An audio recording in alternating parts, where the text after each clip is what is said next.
Welcome back to our C language course. So last की videos में हमने सीखा था हमारा फर्स्ट कोड कैसे लिखना है और उस टॉपिक्स हमने कवर किए थे, जैसे कि हेडर फाइल क्या होती है एंड सी लैंग्वेज क्या है, कंपाइलर कौन सा यूज़ करना है, वो सब। आज के वीडियो में हम समझेंगे कि हमारे वेरिएबल्स क्या होते हैं। ये मैंने पहले भी बताया था पिछली वीडियो में कि हम वेरिएबल्स, उनके टाइप्स एंड थोड़ा बहुत ऑपरेटर्स के बारे में समझेंगे। तो पहले वेरिएबल्स एंड उनके टाइप्स के बारे में समझते हैं, ठीक है। तो वेरिएबल्स बेसिकली एक कंटेनर होता है जो कि किसी भी वैल्यूज को स्टोर करता है, ठीक है। जैसे हमने मैथ्स में भी पढ़ा होगा, जब हम a=10 या फिर a=11 या कोई भी नंबर उसको देते हैं तो वो वेरिएबल होता है। a जो है वो वेरिएबल है, वो जो वैल्यू स्टोर कर रहा है, वो जो भी हम वैल्यूज दे रहे हैं वो है। तो वेरिएबल्स यही होता है बेसिकली, जो कोई भी वैल्यू को स्टोर करता है। इसके एग्जांपल्स ले लेते हैं हम। जैसे कि a=10, b=2, 3 और एक्सेट्रा, ठीक है। एंड वेरिएबल्स के टाइप्स देखते हैं। तो वेरिएबल्स बेसिकली नहीं, पहले समझ लेते हैं कि इसके एक रूल्स भी होते हैं सी लैंग्वेज को लिखने के, नेमिंग, वेरिएबल की नेमिंग करने के।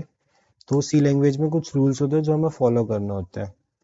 तो जो हमारे रूल्स हैं जो हमें फॉलो करने हैं, उसमें फर्स्ट रूल हमारा है कि जो फर्स्ट करेक्टर है, जो हमारा फर्स्ट करेक्टर है वो हमेशा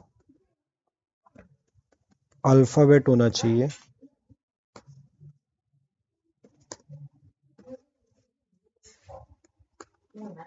करेक्टर अल्फ़ाबेट होना चाहिए, ठीक है। एंड सेकेंड, इसमें हम स्पेसिस यूज नहीं करते हैं, लाइक बैक स्पेस वगैरह, और जो हम बीच में स्पेस देने के लिए करते हैं, उसकी जगह हम क्या यूज करेंगे, स्पेस को यूज नहीं करना है, not used. Instead of that we use underscore, ठीक है। स्पेस की जगह हमें यहाँ पे अंडरस्कोर यूज करना है। अंडरस्कोर का सिंबल जो है वो ये होता है। रूल नंबर जो थर्ड है, वो हमें कोई भी स्पेशल करेक्टर्स यूज नहीं करना है, ठीक। जैसे कि हमारा डॉलर का मार्क हो गया, एड्रेस ऑफ का मार्क हो गया, ये सब हमें यूज नहीं करना है। Special characters not used. And जो, ठीक है, ये थ्री मेन वेरिएबल्स के रूल है जब भी हमें उनकी नेमिंग करनी है। रूल्स ऑफ नेमिंग वेरिएबल्स, ठीक है। इसके अलावा कुछ वेरिएबल्स के अलावा कौन से थ्री टाइप्स के होते हैं वेरिएबल्स। जो फोर्थ टाइप है वो होता है इंटीजर। इसमें जो हमारे पॉजिटिव और नेगेटिव नंबर्स होते हैं, दोनों पॉजिटिव एंड नेगेटिव नंबर्स, ठीक है। एंड जो सेकेंड टाइप का हमारा वेरिएबल है वो है हमारा रियल वेरिएबल। बट हम लोग रियल यूज नहीं करते हैं, इसकी जगह हम यूज करते हैं फ्लोट वर्ड। तो रियल जो वेरिएबल है उसे हम फ्लोट बोलेंगे, ठीक है। तो इसमें जो हमारे डेसिमल नंबर्स होते हैं, इसमें भी बहुत पॉजिटिव और नेगेटिव नंबर्स होते हैं। मैं यहाँ पे नंबर मेंशन कर देता हूँ ताकि कंफ्यूजन ना हो आप लोगों को। एंड यहाँ पे डेसिमल नंबर्स।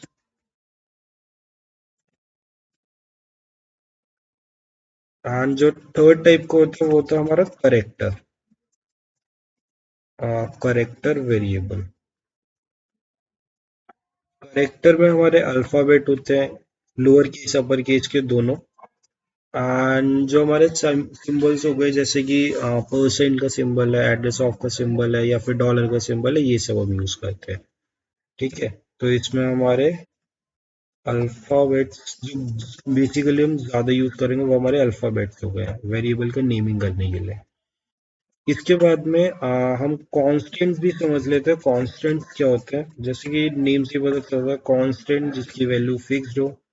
तो सेम चीज, इसकी वैल्यूज जो है वो फिक्स होती हैं।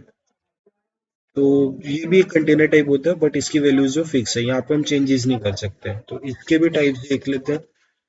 इसके जो टाइप्स हैं, थ्री टाइप्स हैं, सिमिलर है वेरिएबल्स की तरह। तो फर्स्ट टाइप इसका जो है वो इंटीजर है। इसमें वही पॉजिटिव नेगेटिव नंबर्स होते हैं and negative numbers. Second type जो है वो हमारा रियल है, यहाँ पे रियल ही यूज करेंगे।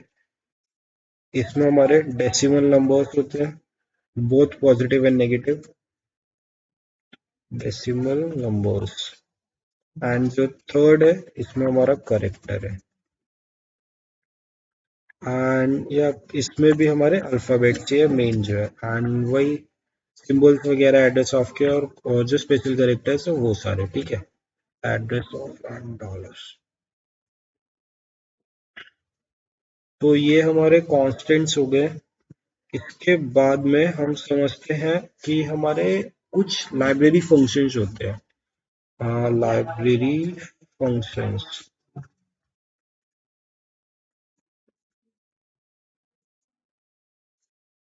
तो लाइब्रेरी फंक्शंस का होता है क्या है, वो समझते हैं पहले। ये लाइक एक कंटेनर ही होता है, बट इसमें जो वेरिएबल्स ये सब है ना, इन सब की जो वैल्यू स्टोर करता है। लाइक हम वेरिएबल्स को चेंज करते रहेंगे बार बार ही। समझते हैं कि जैसे कि हमने ए की वैल्यू यहाँ पे 10 दे दी है सिर्फ, ठीक है। तो ये वैल्यू यहाँ पे स्टोर कर लिया हमने, ए की वैल्यू 10 है। बट इन केस जब हम यूजर से इनपुट लेते हैं, यूजर से इनपुट लेंगे, तब हम लोग ऐसे स्टोर वैल्यू नहीं कर सकते अपनी मर्जी से। जब हमें यूजर बताएगा तब हम वो वहां पे हमें अलग लिखना पड़ेगा। और ये वैल्यू स्टोर है तो हम इसका भी, ये तो है नहीं कि बार बार ऐसे प्रिंट एफ के अंदर बार बार प्रिंट करवाएंगे कि एक 10 इज द वैल्यू ऑफ ए। ऐसे तो हम इसको प्रिंट करवाएंगे नहीं बार बार। तो इन सब चीजों को इग्नोर करने के लिए हम लाइब्रेरी फंक्शंस का यूज करते हैं, ठीक है। तो कुछ बेसिक लाइब्रेरी फंक्शंस होते हैं जो कि हम मोस्टली यूज करेंगे। तो फर्स्ट जो है लाइब्रेरी फंक्शन, जो कि हम इंटीजर के लिए यूज करते हैं, कि जब हम इंटीजर यूज कर रहे हैं तब हम इस लाइब्रेरी फंक्शन का यूज करेंगे। एंड इसका सिंबल है परसेंट डी। इससे डिनोट होता है, इन्वर्टेड कॉमास के अंदर ही आएगा ये, डबल इन्वर्टेड इन्वर्टेड कॉमास के अंदर आएगा ये। तो ये कोड लिखते टाइम पे हम समझ जाएंगे। एंड जो सेकंड है, जो हमारा फ्लोट के लिए यूज होता है, वो हमारा परसेंट एफ यूज होता है, ठीक है। इसमें मैं समझाऊंगा कि डेसिमल्स का कैसे रहेगा, कि ये अप टू 4 वेरिएबल्स तो अपने आप ही लेता है, कि जो भी हम नंबर्स देंगे वो अप टू 4 वेरिएबल डेसिमल्स वो दिखाएगा। मतलब लाइक कोई अगर हम नंबर लिख रहे हैं तो वो ऐसे लिखेगा 2.0000, ऐसे ही हमें देगा। बट इस चीज को इग्नोर करने के लिए हम यहाँ पे कुछ चेंजेस करते हैं, जो कि हम जब कोड लिखेंगे तब समझेंगे। और जो हमारा थर्ड वेरिएबल है, करेक्टर, तो उसके लिए जो हम लाइब्रेरी फंक्शन यूज करते हैं वो हमारा परसेंट सी। तो ये तीन बेसिक लाइब्रेरी फंक्शंस है जो कि हम यूज करेंगे। इसके बाद में हमारा लास्ट टॉपिक ऑपरेटर। इसके बाद हम कोड वगैरह लिखेंगे इसी से रिलेटेड। तो ऑपरेटर्स क्या होते हैं, ये कुछ नहीं है। जो हमारे मल्टीप्लाई डिवीजन ये सब है ना, इन सब के सिंबल जो है उनको हम यहाँ पे ऑपरेटर बोलते हैं। Division, multiplication, addition and subtraction. तो इन सब के जो सिंबल्स हैं वो सारे हमारे ऑपरेटर्स हैं। डिवीजन, हाँ डिवीजन में हम परसेंट वाले यूज नहीं करेंगे, उसमें हम ये बैकवर्ड स्लैश यूज करते हैं हमेशा। एंड जो हमारा मल्टीप्लिकेशन का, वो हम 8 के ऊपर जो स्टार बना हुआ था उसको यूज करते हैं मल्टीप्लिकेशन के लिए, इसमें मल्टीप्लाई नहीं होता है, ठीक है। एंड इसको प्रेस करने के लिए शिफ्ट 8 यूज कर लेना। इसके बाद में addition, again shift equal to का जो कीबोर्ड पे होता है उसके ऊपर ही प्लस है वो यूज करना है। एंड देन सब्ट्रैक्शन के लिए सिंपली प्रेस कर देना जो सब्ट्रैक्शन का साइन है, ठीक है। तो अब समझते हैं हम कोड लिखना, ठीक है। तो सबसे पहले हम स्टार्ट करते हैं वेरिएबल्स के कोड कैसे लिखते हैं। सबसे पहले हम अपना वही हेडर फाइल्स वगैरह लिख लेते हैं। Hash include stdio.h hash include conio.h again void main। I hope आप लोगों ने ये पैटर्न और फॉर्मेट याद कर लिया होगा अच्छे से। उसके बाद में अब यहाँ पे हम इनिशियलाइज करेंगे, लाइक हम वैल्यूज देंगे कि क्या है। तो सबसे पहले हम यहाँ पे इंटीजर के लिए इंट यूज करते हैं। यहाँ पे हम मेंशन कर लेते हैं कि इंटीजर के लिए हम इंट यूज करेंगे। जब भी हम कोड वगैरह लिखेंगे, फ्लोट के लिए फ्लोट यूज करते हैं एंड करेक्टर को हम कैर बोलते हैं, ठीक है। तो जब हमारा इंटीजर है, ये इंटीजर हमारा कांस्टेंट वाला रहेगा ताकि इसको पता हो कि हमारी जो वैल्यूज है वो न्यूमेरिकल वैल्यूज लेनी है और सिर्फ पॉजिटिव और नेगेटिव लेनी है। अब यहाँ पे हम लिखते हैं a इक्वल्स टू 10, ठीक है। तो ये हमने इसको वैल्यू दे दी और ये हमारा वेरिएबल भी हो गया। यहाँ पे हम अगेन डिक्लेयर कर देंगे, सॉरी टर्मिनेट कर देंगे एंड देन प्रिंट करवाते हैं, print F and bracket double inverted comma. Again इसकी वैल्यू प्रिंट करवाने के लिए हम क्या यूज करते हैं, जो हमने इक्वल्स टू 10 लिखा है इसकी वैल्यू प्रिंट करवाने के लिए हम लाइब्रेरी फंक्शंस को यूज करेंगे। %d is the value of a, double inverted comma close करेंगे। Again forward slash n use करना है तो कर लेना, बाकी आपकी मर्जी है। क्लोज करेंगे एंड देन टर्मिनेट करेंगे, ठीक है। उसके बाद में प्रिंट करवाने के लिए आउटपुट स्क्रीन विजिबल हो इसके लिए हम गेट करेक्टर यूज करते हैं and bracket open and close and then terminate करना है एंड ये फ्लावर ब्रैकेट हमारा क्लोज कर दिया, ठीक है। तो अपना कोड रन करते हैं हम सबसे पहले, देखते हैं कंट्रोल F9 यूज करेंगे। ये देखो आ गया 10 is the value of a। तो ये यहाँ पे %d में जो वैल्यू है वो स्टोर हो गई है। अगेन क्लियर स्क्रीन हम यूज कर लेते हैं। क्लियर स्क्रीन जो है वो हमेशा ये इनिशियलाइजेशन होने के बाद में लगेगा, कि जहाँ पे भी हम इंटीजर फ्लोट वगैरह कुछ भी लिखेंगे करेक्टर उसके बाद में हमें से क्लियर स्क्रीन का यूज करना है। तो ये हमारा हो गया। अगेन एक और वेरिएबल लेते हैं b equals to 8 and c equals to 9 भी कर लेते हैं। तो वैल्यूज यहाँ पे हमने क्या किया, इसकी वैल्यू अब इसको यहाँ पे तो अब क्या था, पहले फर्स्ट केस में था कि हमने सिर्फ एक ही वेरिएबल दिया था तो इसको पता था जो %d है उसमें सिर्फ एक ही वैल्यू स्टोर हुई थी। अब हमने यहाँ पे 3 वेरिएबल्स दिया, अब इसको कैसे पता चलेगा कि यहाँ पे मेरे को a की वैल्यू लेनी है, b की वैल्यू लेनी है या फिर c की वैल्यू लेनी है। तो इसके लिए हम क्या करते हैं, यहाँ पे ये मैंने यहाँ पे कॉलम का यूज किया है, कॉलम यूज करना है एंड a लिख देना जस्ट, बस इतना करना है आपको। यहाँ पे इसकी वैल्यू स्टोर हो जाएगी। % जो है वो हम a के लिए यूज कर रहे हैं कि a की वैल्यू जो है वो यहाँ पे यूज करनी है। एंड जब हमें सेकंड प्रिंट करवाना है तो वहाँ पे प्रिंट है print function %d again is the value of b, ठीक है। तो ये यूज करेंगे forward slash n again inverted comma then colon and b लिखेंगे, ब्रैकेट क्लोज कर लेंगे, टर्मिनेट करेंगे, print f %d is the value of c, forward class n ताकि एक ही लाइन में कॉन्टिन्यूस ना हो, इन्वर्टेड कॉमा क्लोज करेंगे, डबल इन्वर्टेड कॉमा c लिख देंगे, ठीक है। अब यहाँ पे मैंने 3 बार प्रिंट करवाया क्योंकि सभी की वैल्यू अलग अलग है। तो यहाँ पे ये हो गया। अब अगेन हम लोग सेव नहीं करेंगे, अभी कोड को पहले रन करेंगे कंट्रोल F9 या फिर रन पे जाके भी कर सकते हो आप। कोड को रन किया, ये देखो आ गया, a की वैल्यू 10 दी थी, b की वैल्यू 8 एंड c की वैल्यू 9। अच्छा इसके अलावा हम क्या कर सकते हैं यहाँ पे, कि यहाँ पे 3 बार प्रिंट यूज करने से की जगह हम यहाँ पे सिंपली भी लिख सकते हैं कि %d की वैल्यू फर्स्ट a वाली प्रिंट करवानी है देन यहाँ पे बी वाली प्रिंट करवानी है एंड सी वाली करवानी है। तो यहाँ पे ये ऐसे भी प्रिंट कर देगा। इसको हम अभी हटा देते हैं, ठीक है। अब एक बार ही प्रिंट करके देखते हैं कि हमारा आंसर आएगा या नहीं आएगा। ये देखो यहाँ पे इसने प्रिंट नहीं किया। एक बार दोबारा ये वाला कोड हम प्रिंट करवा के देखते हैं, आई मीन रन करते हैं। हाँ तो ये देखो यहाँ पे जो है सिर्फ वो ए की वैल्यूज प्रिंट कर रहा है बार बार, और बी एंड सी की वैल्यू नहीं कर रहा। तो इसके लिए हमें क्या करना है, सिंपल परसेंट डी हमने यहाँ पे एक बार यूज कर रखा है, लाइब्रेरी फंक्शन एक बार यूज किया, इस वजह से ये हो रहा है।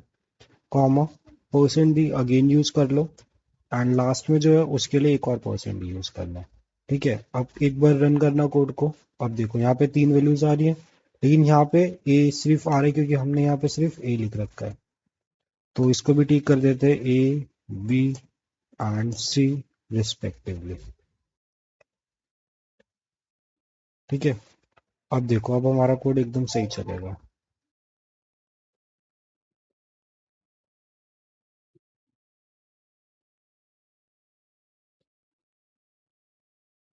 कोड एकदम सही चलेगा। Control F9 1089 is the value of ABC respectively. ठीक है, तो ये तो हमारा हो गया वेरिएबल्स का, जब हम वैल्यूज खुद से दे रहे हैं। ठीक है, अब हम समझते हैं कि अगर हम वैल्यूज जो है वो यूजर से ले रहे हैं तब कैसे प्रिंट करवाना है। तो इसी में देखते हैं। आ, अच्छा चलो रहने दो, नया कोड लिखते हैं ताकि ये आपको मैं फाइल दे सकूं पूरी। तो मैं ये वापस कर लेता हूँ एक बारी, 1 मिनट देना बस।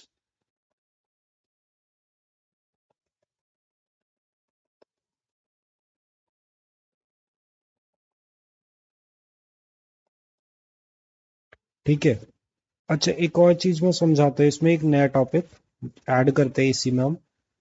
ये देख रहे हो मैं यहाँ पे एक स्टार और ये बैक फॉरवर्ड स्लैश इनका यूज कर रहा हूँ बार बार ही। काफी जगह मैंने किया है स्लैश एंड बैकवर्ड स्लैश इन का, स्टार एंड बैकवर्ड स्लैश इन का यूज। ठीक है, तो ये जो है इसको हम कहते हैं कमेंट करना। ठीक है, तो कमेंट क्या होता है वो समझ लेते हैं एक बार। कमेंट हम यूज करते हैं बेसिकली तब जब हमें कोई भी चीज टर्बो में इग्नोर करवानी होती है कि वो चीज वो रीड ना करे। ठीक है, तो ये इग्नोर करवाने के लिए यूज करते हैं हम, कोई भी लाइन या फिर कोई भी स्टेटमेंट जो हम प्रिंट नहीं करवानी है उसको इग्नोर करवाने के लिए। ये बेसिकली टू टाइप्स की होती है। बेसिकली टू टाइप्स की होती है ये। एक होता है single line comment,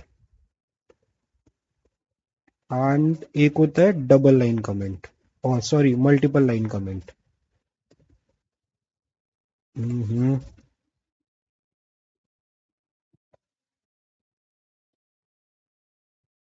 multiple line comment, इसके सिंबल्स देख लेते हैं। मल्टीपल लाइन कमेंट के लिए हम बैकवर्ड स्लैश एंड स्टार का यूज करते हैं कमेंट को स्टार्ट करने के लिए, एंड इसको हमें क्लोज भी करना होता है। जैसे कि मैंने यहाँ पे कुछ भी प्रिंट किया, कुछ भी मैंने टाइप कर लिया यहाँ पे, ए बी सी डी, इसके बाद में मैं नेक्स्ट लाइन में प्रिंट कर रहा हूँ e f g h, then next line में। तो ये डिफरेंट लाइन में जब हम प्रिंट करेंगे तब यूज होता है। Again star and backward slash in use कर देना, ये तुम्हारा कमेंट हो जाएगा। ठीक है, ये हो गया हमारा मल्टीपल लाइन कमेंट। एंड जो हमारा सिंगल लाइन कमेंट है उसके लिए हमें सिर्फ बैकवर्ड स्लैश इन 2 बार यूज करना है, इसके बाद जो भी हम लिखेंगे वो कमेंट हो जाएगा। ठीक है, तो ये वाला कोड था हमारा जब हमने सिंगल लाइन कमेंट यूज करूंगा, जब यूजर से इनपुट नहीं ले रहा, जब इनपुट हमने खुद दिया है। Input is given by us. ठीक है, एंड अब एक और इस कोड को मल्टीपल लाइन कमेंट से मैं कमेंट कर दे रहा हूँ ताकि इस कोड को रन ना करे ये दोबारा, एंड कंफ्यूजन ना कंपाइलर हुई कौन सा कोड रन करना है और कौन सा नहीं करना है। ठीक है,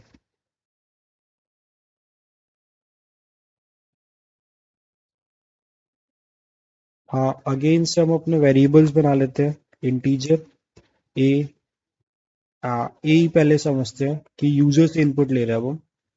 तो यहाँ पे लिख लेता हूँ मैं इनपुट फ्रॉम द यूजर। ठीक है। हाँ, अगेन क्लियर स्क्रीन डाल लेना ताकि रिपीटिशंस ना हो।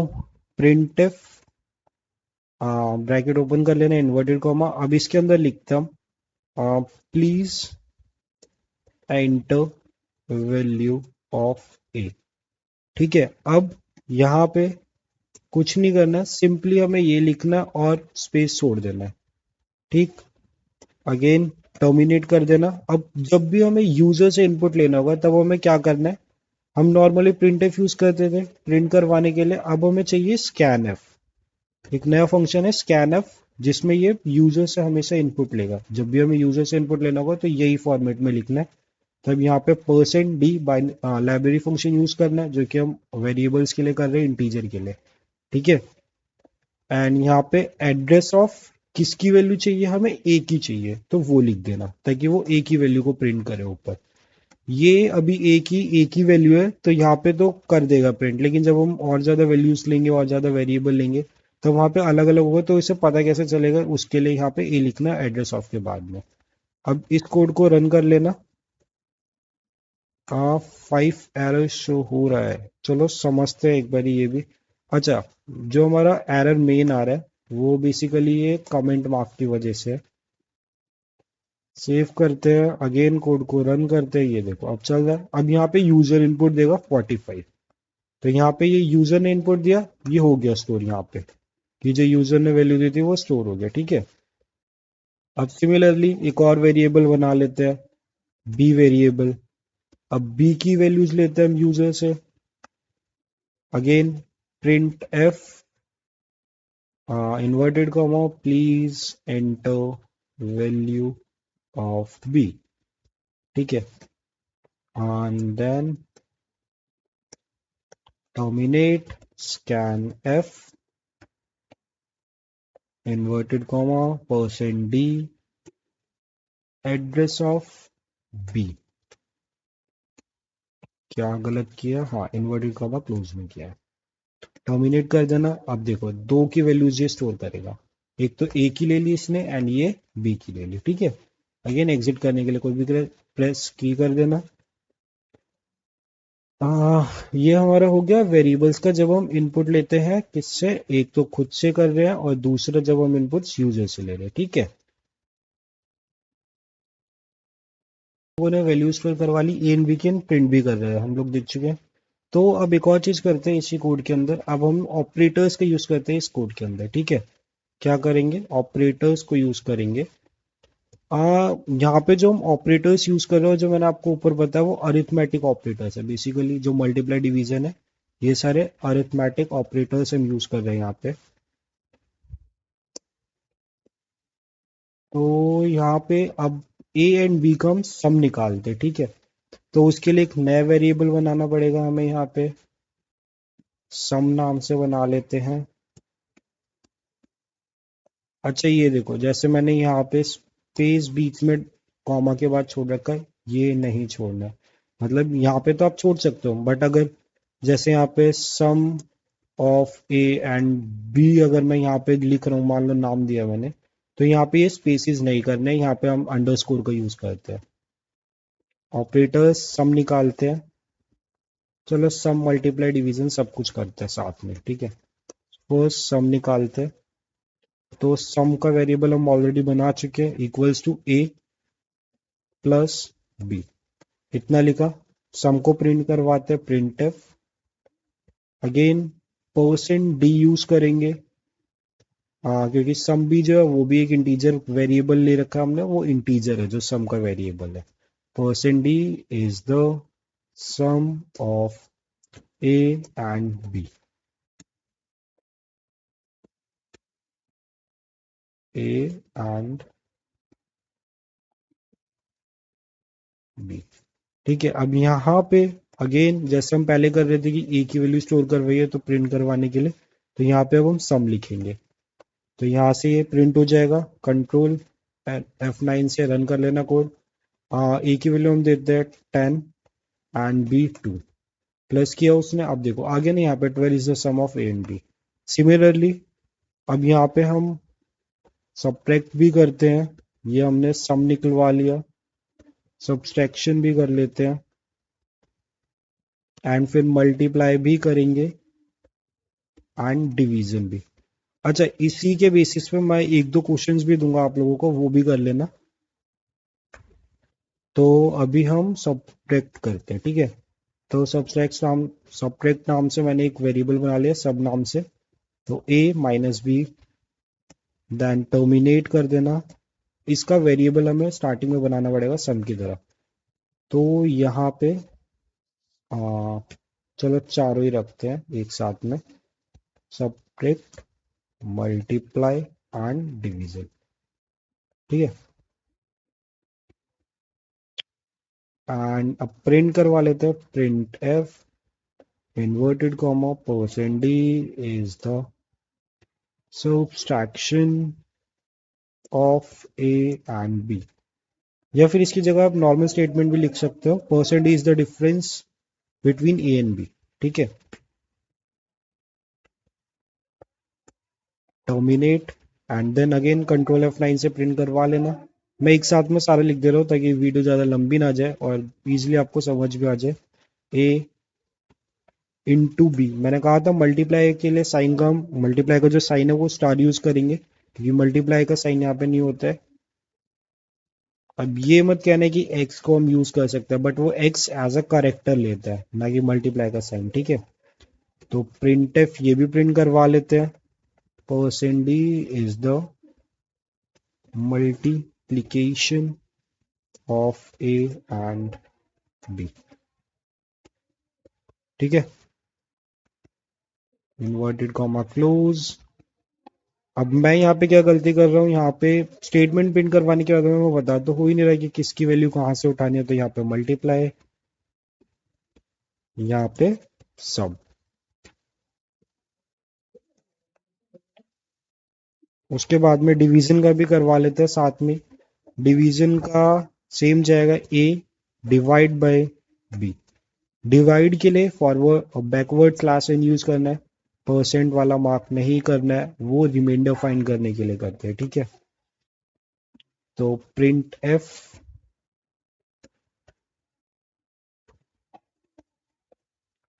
परसेंट डी इज द,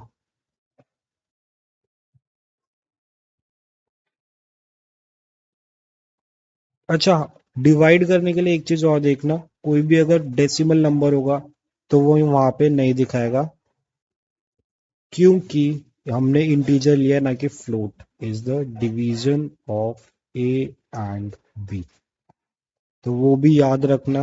बाद में कहो कि यहाँ पे डेसिमल नंबर्स तो नहीं आ रहे इस वजह से, ठीक है। तो यहाँ पे अगेन कोड रन कर लेना, ए को 10 दे देता हूँ, बी को 5 दे दो ताकि डिवाइड अच्छे से हो जाए। तो ये देखो यहाँ पे 15 is the sum of A and B, 5 is the subtraction, multiply is 50 and 2 is the division of A and B. अब देखो यहाँ पे कंटिन्यूस में आया, इसलिए मैं कह रहा था कि हमेशा फॉरवर्ड स्लैश एन जो है वो यूज कर लेना हर एक स्टेटमेंट प्रिंट करवाने के बाद में। फॉरवर्ड स्लैश एन, यहाँ पे भी फॉरवर्ड स्लैश एन, फॉरवर्ड, ठीक है। तो ये देख लिया आप लोगों ने। इसके बाद में अभी के लिए इतना ही करो, नेक्स्ट वीडियो में हम समझेंगे आगे के टॉपिक्स। बट मैं कुछ क्वेश्चंस दे रहा हूँ, सिंपल क्वेश्चंस है। सबसे पहले आप लोगों को एरिया ऑफ रेक्टेंगल निकालना है, इजीली निकल जाएगा, एंड एरिया ऑफ सर्कल निकाल देना, ठीक है। ये दो क्वेश्चंस आप लोगों को करने हैं, बहुत सिंपल है। इसमें मल्टीप्लाई का ही यूज होगा नॉर्मली, और जो फॉर्मूला है वैसे ही होगा। जहाँ पे स्क्वायर वाला है वहां पे आप लोग ये कर सकते हो कि लाइक सर्कल के लिए रेडियस इनटू रेडियस कर देना, क्योंकि स्क्वायर अभी हम यूज नहीं करेंगे यहाँ पे। एंड ठीक है, ये दो क्वेश्चंस कर लेना। आज की वीडियो के लिए इतना ही, एंड वीडियो को लाइक करना मत भूलना, एंड चैनल भी सब्सक्राइब कर देना अगर आप लोगों को पसंद आया, और बेल आइकन को प्रेस कर देना ताकि जो भी अपडेट्स है आप लोगों को पता चल जाए। एंड कमेंट में अपने डाउट्स और जो भी सजेस्ट करना आप लोगों को वो कर सकते हो, कि वीडियोस में क्या इंप्रूवमेंट करनी चाहिए, ये सब आप मेरे को सजेस्ट कर सकते हो। ठीक है, बाय बाय, ध्यान रखना सब लोग अपना।